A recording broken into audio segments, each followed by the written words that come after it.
എല്ലാവർക്കും നമസ്കാരം. Episode 23-ന്റെ review ആണ്. രാവിലെ തന്നെ അനുമോളും നെവിനുമായിട്ടുള്ള വഴക്കാണ് കാണിക്കുന്നത്. നെവിൻ കൂടുതലായിട്ട് പഞ്ചസാര എടുത്ത് കഴിക്കുന്നു എന്നുള്ളതാണ് അനുമോളുടെ പരാതി. ജിസേൽ കിച്ചൺ ടീമിലായിരുന്ന സമയത്തും നെവിനെതിരെ സമാനമായിട്ടുള്ള പരാതി ഉണ്ടായിരുന്നു. നെവിനോട് ഇനി പഞ്ചസാര എടുക്കാൻ സമ്മതിക്കത്തില്ല എന്ന് അനുമോൾ പറയുന്നു. എന്നാൽ പിന്നെ ഇടയ്ക്കിടയ്ക്ക് ഞാൻ കാപ്പി ഉണ്ടാക്കി കുടിക്കുമെന്ന് നെവിനും പറയുന്നു. അതിനുശേഷം ക്യാപ്റ്റൻസി ടാസ്ക് ആണ് കാണിക്കുന്നത്. കോഴിപ്പോര് എന്നാണ് ടാസ്കിന്റെ പേര്. ടാസ്കിൽ മത്സരിക്കുന്ന 3 മത്സരാർത്ഥികൾ ശൈത്യ, ശരത്ത്, ബിന്നി 3 പേർക്കും ഗാർഡൻ ഏരിയയിൽ 3 വൃത്തങ്ങളുണ്ടാവും. ഓരോരുത്തരുടെ വൃത്തത്തിന്റെ ഉള്ളിലും 5 കോഴികളെ വീതം വെച്ചിട്ടുണ്ടാവും. ബസർ ടു ബസറാണ് ടാസ്ക്. ആദ്യ ബസറടിക്കുന്ന സമയത്ത് തന്റെ വൃത്തത്തിന്റെ ഉള്ളിലെ കോഴികളെ മറ്റ് 2 പേരുടെ വൃത്തങ്ങളിലേക്ക് മാറ്റുക എന്നുള്ളതാണ്. രണ്ടാമത്തെ ബസറടിക്കുന്ന സമയത്ത് ഏറ്റവും കുറവ് കോഴികൾ ആരുടെ വൃത്തത്തിന്റെ ഉള്ളിലാണോ അവരായിരിക്കും ഈ ആഴ്ചയിലെ ക്യാപ്റ്റൻ. അങ്ങനെ ആദ്യത്തെ ബസറടിക്കുന്നു. ആദ്യം തന്നെ ശരത്തും ശൈത്യയും കൂടെ ബിന്നീനെ ടാർഗറ്റ് ചെയ്യുന്നു. ബിന്നീന്റെ വൃത്തത്തിന്റെ ഉള്ളിലേക്ക് കോഴികളെ വെക്കാനായിട്ട് ശ്രമിക്കുന്നു. ബിന്നി ആണെങ്കിൽ ഇവർ 2 പേരുടെയും കളത്തിൽ വെക്കാനായിട്ട് ഓടി നടന്ന് ശ്രമിക്കുന്നുണ്ട്. അങ്ങനെ രണ്ടാമത്തെ ബസറടിക്കുന്ന സമയത്ത് ശരത്തിന്റെ വൃത്തത്തിന്റെ ഉള്ളിലാണ് കോഴികളൊന്നും തന്നെ ഇല്ലാതിരുന്നത്. അങ്ങനെ ഈ ആഴ്ചയിലെ ക്യാപ്റ്റൻ ശരത്താണ്. പിന്നീട് വീണ്ടും കാണിക്കുന്നത് അടുക്കളയിൽ നടക്കുന്ന ഒരു വഴക്കാണ്. ആര്യനും അനീഷും ആയിട്ടാണ് വഴക്ക് നടക്കുന്നത്. അനീഷ് പറയുന്നത് ഇവിടെ എല്ലാവർക്കും ഈക്വൽ ആയിട്ട് ഭക്ഷണം കിട്ടണം, കുറച്ച് പേർക്ക് കിട്ടുന്നു, കുറച്ച് പേർക്ക് കിട്ടുന്നില്ല എന്നുള്ള രീതി ശരിയല്ല. ഞാനും കൂടെ പണിപ്പുരയിൽ പോയിട്ടാണ് ഈ ഭക്ഷണ സാധനങ്ങൾ കിട്ടിയിട്ടുള്ളത്. ഇന്നലെ എനിക്ക് സാൻഡ്വിച്ചും കിട്ടിയിട്ടില്ല, ഇന്ന് എനിക്ക് യോഗട്ടും കിട്ടിയിട്ടില്ല. കുറച്ച് പേർക്ക് മാത്രമായിട്ട് ഉണ്ടാക്കി കൊടുക്കുന്ന രീതി ശരിയല്ല എന്ന് അനീഷ് പറയുന്നു. ആര്യൻ തിരിച്ചതിന് റെസ്പോണ്ട് ചെയ്യുന്ന രീതി ഭയങ്കര അരോചകമാണ്. കഴിഞ്ഞ കുറച്ച് ദിവസങ്ങളായിട്ട് ആര്യന്റെ ഭാഗത്തു നിന്നുണ്ടാവുന്ന ഇത്തരം പെരുമാറ്റ രീതികൾ വളരെ അരോചകമായിട്ട് തോന്നുന്നുണ്ട്. ആ കാര്യത്തിൽ ആര്യനും റെനയും ഒരേപോലെയാണ് എന്നും തോന്നിയിട്ടുണ്ട്. ഈ വഴക്കിന്റെ തുടർച്ചയായിട്ട് അക്ബറും ഷാനവാസും തമ്മിൽ ചെറിയൊരു വഴക്കുണ്ടാവുന്നുണ്ട്. കാരണം ഷാനവാസും ആര്യന്റെ അടുത്ത് നീ യോഗട്ട് വാങ്ങി കഴിച്ചിട്ടുണ്ട്. അപ്പോൾ ഷാനവാസ് അവിടെ നിന്ന് പറയുന്നു, ഈ ഒച്ചയും ബഹളം ഒന്നും ഉണ്ടാക്കിയിട്ട് ഒരു കാര്യമില്ല. കഴിഞ്ഞ ആഴ്ച ഓറഞ്ചിനും ചീസിനും വേണ്ടിയിട്ട് എന്തൊക്കെയോ കുറേ ബഹളം ഉണ്ടാക്കിയത് തന്നെ മിച്ചം, കിട്ടുന്നവർ കഴിക്കുക എന്നുള്ളതേ ഇപ്പം നടക്കുള്ളൂ എന്നുള്ളത്. അപ്പോൾ അക്ബർ ചോദിക്കുന്നു, കഴിഞ്ഞ ആഴ്ച ഇങ്ങനൊന്നും അല്ലല്ലോ പറഞ്ഞിരുന്നത്, ഇവിടെ എല്ലാവർക്കും ഈക്വലായിട്ട് ഭക്ഷണം കിട്ടണം, അതാണ് ന്യായം എന്നൊക്കെ പറഞ്ഞ ആൾ ഇപ്പം ഇന്ന് യോഗട്ട് വാങ്ങി കഴിച്ചോ മറ്റാർക്കും കൊടുക്കാതെ എന്ന് ചോദിക്കുമ്പോൾ എനിക്ക് ക്യാപ്റ്റൻ തന്നതാണ്, അപ്പം ഞാനത് വാങ്ങി കഴിച്ചു എന്ന് പറയുന്നു. തത്വം പറയുകയും ചെയ്യും, അതിനെതിരെ പ്രവർത്തിക്കുകയും ചെയ്യും. അത് ശരിയല്ല എന്നുള്ളത് അക്ബർ ഷാനവാസിൻ്റെ അടുത്ത് പറയുന്നു. അങ്ങനെ അക്ബറും ഷാനവാസും തമ്മിൽ ഇതിൻ്റെ പേരിൽ ചെറിയൊരു വഴക്കുണ്ടാവുന്നുണ്ട്. അത് കഴിഞ്ഞതിന് ശേഷമാണ് ബിഗ് ബോസ് പറയുകയാണ്, ഇനി ഈ വീട് ഭരിക്കാൻ പോകുന്നത് 2 സ്വേച്ഛാധിപതികളായിട്ടുള്ള ഭരണാധികാരികളാണ്. ഇനി നടക്കാൻ പോകുന്ന വിവിധ തരം ടാസ്കുകളിലൂടെയാണ് അവരെ തെരഞ്ഞെടുക്കുക. ഈ വീടിന്റെ സർവ്വാധികാരമാണ് സ്വേച്ഛാധിപതികളായിട്ടുള്ള ഈ 2 ഭരണാധികാരികൾക്ക് കിട്ടാൻ പോകുന്നത്. അങ്ങനെ ആദ്യത്തെ ടാസ്കാണ് ഗാർഡൻ ഏരിയയിൽ 15 കാൽപാദങ്ങൾ ഉണ്ടാവും. ക്യാപ്റ്റൻ ഒഴികെ ബാക്കിയുള്ള ആൾക്കാർ ഈ ഓരോ കാൽപാദങ്ങളിലും വന്ന് നിൽക്കുക. സ്വേച്ഛാധിപതികളാവാൻ ആഗ്രഹമുള്ള ആൾക്കാർ പോഡിയത്തിന്റെ മുന്നിൽ വന്ന് നിൽക്കുക. മറ്റ് മത്സരാർത്ഥികൾ എല്ലാവരും കൂടെ ഇവരോട് ഒരു ചോദ്യം ചോദിക്കുക. ഇവർ ചോദിക്കുന്ന ചോദ്യത്തിന് തൃപ്തികരമായിട്ടുള്ള ഉത്തരം നൽകുന്ന 6 പേരെ തിരഞ്ഞെടുക്കുക എന്നുള്ളതാണ് ആദ്യത്തെ ടാസ്ക്. അങ്ങനെ തിരഞ്ഞെടുത്തവരാണ് ജിസേൽ, ഒനിയൽ, അഭിലാഷ്, അനുമോൾ, നെവിൻ, ശൈത്യ. അപ്പോൾ അനീഷ് പറയാണ്, ഇത് ഗ്രൂപ്പ് കളിച്ചിട്ടാണ് ഇത്രയും ആൾക്കാരെ തിരഞ്ഞെടുത്തിട്ടുള്ളത്, ഞാനാണ് അവിടെ നന്നായിട്ട് പെർഫോം ചെയ്ത ആളെന്ന്. അത് ശരിയാണ്. ആ ടാസ്കിൽ അനീഷ് നന്നായിട്ട് തന്നെ പെർഫോം ചെയ്തിരുന്നു. ഒരു സ്വേച്ഛാധിപതി എങ്ങനെയൊക്കെയാണോ ഭരിക്കാൻ പോകുന്നത് അതൊക്കെ തന്നെയാണ് അനീഷ് അവിടെ പറഞ്ഞിരുന്നത്. അതുകൊണ്ട് തന്നെ വീട്ടുകാരും അനീഷിനെ തിരഞ്ഞെടുത്തിട്ടില്ല. അതേപോലെ ഒരു പ്രധാനപ്പെട്ട കാര്യം, ഇനി മുതൽ ആദിലയും നൂറയും ഒരു മത്സരാർത്ഥിയല്ല, 2 മത്സരാർത്ഥികളായിട്ട് തന്നെയാണ് മത്സരിക്കുക. പിന്നീട് രണ്ടാമത്തെ ടാസ്ക് തുടങ്ങുന്നു. രണ്ടാമത്തെ ടാസ്ക് ആക്ടിവിറ്റി ഏരിയയിലാണ്. ഈ തിരഞ്ഞെടുത്തിട്ടുള്ള 6 പേര് 3 പേരടങ്ങുന്ന 2 ഗ്രൂപ്പുകളായിട്ട് തിരിയുക. A and B. എ ഗ്രൂപ്പിലുള്ളത് ജിസേൽ, ഒനിയൽ, നെവിൻ. ബി ഗ്രൂപ്പിലുള്ളത് അനുമോള്, അഭിലാഷ്, ശൈത്യ.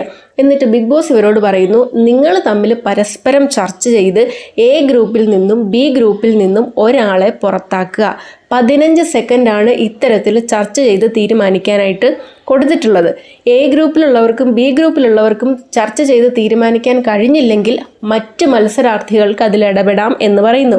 അങ്ങനെ ഇവർ പരസ്പരം ചർച്ച ചെയ്തിട്ട് ഇവർക്ക് തീരുമാനിക്കാൻ കഴിയുന്നില്ല. കാരണം 2 ഗ്രൂപ്പിലുള്ള ആൾക്കാരും പറയുന്നു, ഞങ്ങൾ ഇതിനകത്തുനിന്ന് പിന്മാറില്ല എന്നുള്ളത്. അവസാനം വീട്ടുകാർ എ ഗ്രൂപ്പിൽ നിന്നിട്ട് ഒണീലിനെ പുറത്താക്കുന്നു, ബി ഗ്രൂപ്പിൽ നിന്നിട്ട് അനുമോളിനെ പുറത്താക്കുന്നു.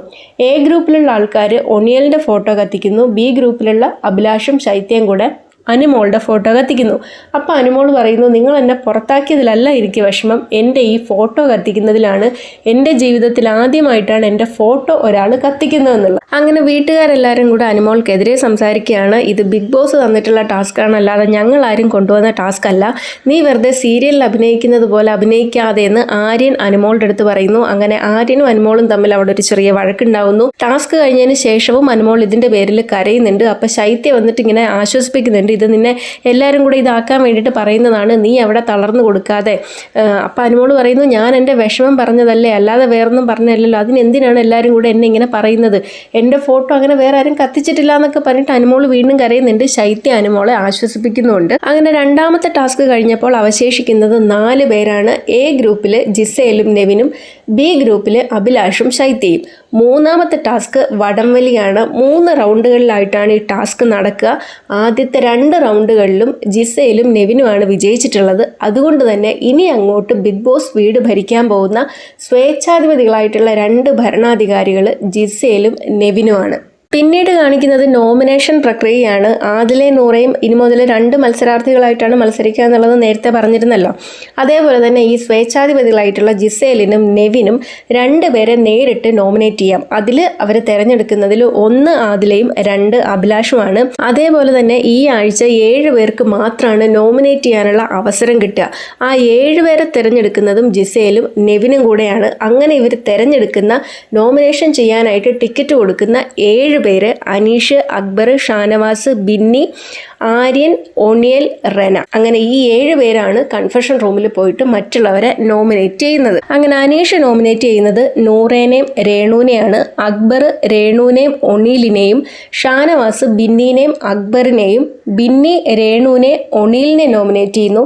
ആര്യൻ വന്നിട്ട് നൂറേനെയും ഒണീലിനെ നോമിനേറ്റ് ചെയ്യുന്നു. റെന നൂറേനെയും ഒണീലിനെ നോമിനേറ്റ് ചെയ്യുന്നു. ഒണീൽ വന്നിട്ട് നൂറേനെയും റെനേനെയാണ് നോമിനേറ്റ് ചെയ്യുന്നത്.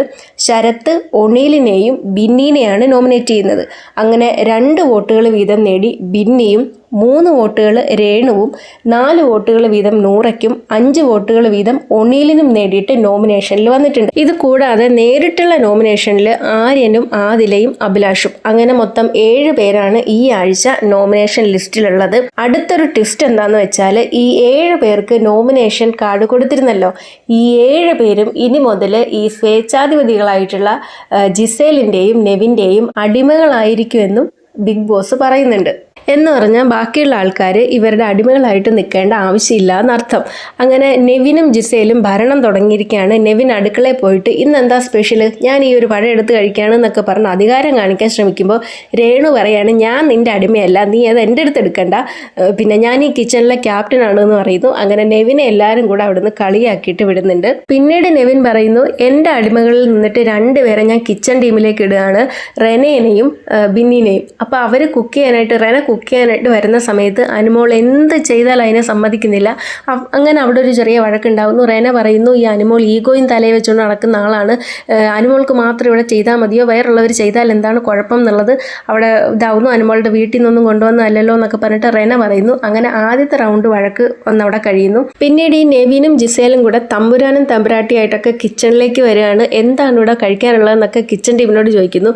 അപ്പോൾ അനുമോൾ പറയാണ്, ഇവിടെ കാപ്പിയും പഞ്ചസാരയൊക്കെ ഉണ്ടായിരുന്നതാണ്, പക്ഷെ ഒരു കള്ളനും കള്ളിയും കൂടെ അതെടുത്ത് കുടിച്ചു തീർത്തു, അതുകൊണ്ട് ഇവിടെ ഒന്നും ഇല്ല എന്ന്. അപ്പോൾ ജിസേൽ പറയുന്നു, ഓ ചപ്പാത്തി കള്ളികൾ ഉള്ളതുപോലെ എന്ന് അങ്ങോട്ടും ഇങ്ങോട്ടും വയ്ക്കുന്നുണ്ട്. അത് കഴിഞ്ഞതിന് ശേഷം നെവിൻ പറയാണ്, ഈ റെനേനെ നേരത്തെ കുക്ക് ചെയ്യാനായിട്ട് സമ്മതിച്ചില്ലല്ലോ, അപ്പോൾ ഈ ഭരണാധികാരികൾക്കും അവരുടെ അടിമകൾക്കും വേണ്ടിയിട്ട് റെന പോയി കുക്ക് ചെയ്യാനായിട്ട് റെനേനെ പറഞ്ഞ് വീണ്ടും കിച്ചൺ ടീമിലേക്ക് വിടുന്നുണ്ട്. പക്ഷെ അവരെന്ത് ചെയ്താലും റെനേനെ കുക്ക് ചെയ്യാനായിട്ട് സമ്മതിക്കുന്നില്ല. അങ്ങനെ അതിൻ്റെ പേരിലൊരു വഴക്കുണ്ടാവുന്നുണ്ട്. പിന്നീട് ജിസേൽ ഭക്ഷണം എടുക്കാനായിട്ട് വരുന്ന സമയത്ത് ശൈത്യയും അനുമോളും കൂടാതെ എടുക്കാനായിട്ട് സമ്മതിക്കുന്നില്ല. അതിൻ്റെ പേരിൽ വീണ്ടും ഒരു വഴക്കുണ്ടാവുന്നുണ്ട്. അനുമോൾക്കെതിരെ പറയുന്നുണ്ട്. അപ്പോൾ ശരത്ത് വന്ന് ചോദിക്കുന്നുണ്ട്, റെന കുക്ക് ചെയ്താൽ ഇവിടെ എന്താണ് പ്രശ്നമെന്ന് ചോദിക്കുമ്പോഴത്തേക്കിനും അനുമോൾ പറയുന്ന അല്ലെങ്കിലും പെണ്ണുങ്ങളെ കാണുമ്പോഴത്തേക്കിനും ഇളക്കം കൂടുതലാണെന്ന് ശരത്തിൻ്റെ അടുത്ത് പറയുന്നുണ്ട്. അങ്ങനെ ശരത്തും അനുമോളുമായിട്ട് വഴക്ക് ഉണ്ടാക്കുന്നുണ്ട്. അങ്ങനെ ആകെ കൂടെ മൊത്തം ഭയങ്കര അലമ്പ്. അതിൽ ആദില അവിടെ അവിടുന്ന് ജിസേലിനെ തെറിയും വിളിച്ചിട്ട് ഇറങ്ങി പോകുന്നുണ്ട്. ജിസേൽ ശൈത്യൻ്റെ അടുത്ത് പറയുന്നുണ്ട്, നീ അനുമോളുടെ വെറും ഇതായിട്ട് നടക്കുന്നതല്ലേ എന്ന്. അങ്ങനെ ശൈത്യയും ജിസേലുമായിട്ട് വഴക്കിട്ട് ശൈത്യയും ദേഷ്യപ്പെട്ട് കരഞ്ഞുകൊണ്ട് ഇറങ്ങി പോകുന്നുണ്ട്. അങ്ങനെ ശൈത്യ പോയിരുന്ന് കരയുന്ന സമയത്ത് അനുമോൾ പോയിട്ട് ശൈത്യനെ ആശ്വസിപ്പിക്കുന്നുണ്ട്. ആദിലയും നൂറയും കൂടെ അവിടെ സംസാരിക്കുന്നുണ്ട്. എല്ലാം ഈ കിച്ചൺ ചുറ്റിപ്പറ്റിയിട്ടുള്ള വഴക്ക് തന്നെയാണ് ഉള്ളത്. ഈ അക്ബറും ശരത്തും ആര്യനും കൂടെ അതിന് മുന്നേ സംസാരിച്ചിരുന്നു, കണ്ടന്റ് കിട്ടണം എന്നുണ്ടെങ്കിൽ അനുമോളുടെ അടുത്ത് ചെല്ലണമെന്നുള്ളത്. അതുകൊണ്ട് അനുമോളെ വെച്ചിട്ടാണ് ഇവർ മൊത്തം കണ്ടും അവിടെ ഉണ്ടാക്കാൻ ശ്രമിക്കുന്നത്. പിന്നീട് കാണിക്കുന്നത് ആദിലേൻ്റെ ബർത്ത്ഡേ ആയിരുന്നു, അതുപോലെ തന്നെ ബിന്നീൻ്റെ വെഡ്ഡിങ് ആനിവേഴ്സറി ആയിരുന്നു. അപ്പോൾ ഇവർക്കുള്ള കേക്ക് വരുന്നു. ആദിലേൻ്റെ ഫ്രണ്ട്സ് അവരെ വിഷ് ചെയ്യുന്നത് ടി വിയിലും കാണിച്ചു കൊടുക്കുന്നു. ബിന്നീൻ്റെ ഹസ്ബൻഡിൻ്റെ ഒരു ഓഡിയോയും അവരെ കേൾപ്പിച്ചു കൊടുക്കുന്നുണ്ട്. അപ്പോൾ ഇത്രയൊക്കെയാണ് ഇന്നത്തെ എപ്പിസോഡിൽ ഉണ്ടായിരുന്നത്.